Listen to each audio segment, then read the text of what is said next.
বৈষম্যমুক্ত কর্মপরিবেশ সহ ৮ দফা দাবিতে মানববন্ধন করেছে চট্টগ্রাম বন্দরের শ্রমিকরা। সকালে চট্টগ্রাম বন্দর বার্থ ও টার্মিনাল অপারেটর শ্রমিক ঐক্য পরিষদ ব্যানারে বন্দর ভবনের সামনে মানববন্ধন করেন তারা।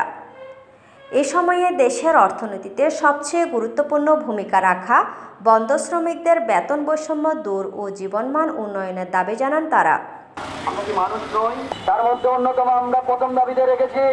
গেল অর্থবছর বৈশ্বিক মন্দা ও দেশের রাজনৈতিক পট পরিবর্তনের মধ্যেও অর্থনীতির গতি ধরে রাখে দেশের প্রধান সমুদ্র বন্দর চট্টগ্রাম বন্দর। 2024-25 অর্থ বছরে এই বন্দর কন্টেইনার পরিবহন করে প্রায় 32,96,000 TEUs। তবে সরকারের রাজস্ব আয় বাড়ানো এই বন্দরের শ্রমিকদের জীবনযাত্রার উন্নতি নেই এমন দাবি এনে সকালে ৮ দফা বাস্তবায়নে বিভিন্ন সেক্টরের শ্রমিকরা।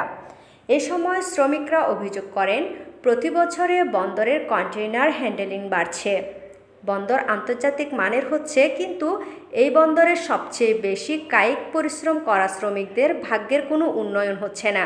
সুষ্ঠু কর্মপরিবেশ সহ বেতন বৈষম্য দূর করার দাবি জানান তারা। দেশের আমদানি ও রপ্তানি বাণিজ্যের 92% সম্পন্ন হয় চট্টগ্রাম বন্দর দিয়ে। এই বন্দরে নিবন্ধিত অনিবন্ধিত মিলে প্রায় 5,000 বার্থ ও টার্মিনাল অপারেটর শ্রমিক রয়েছে। Raihan Akter Lovely, N+ TV, Chittagong.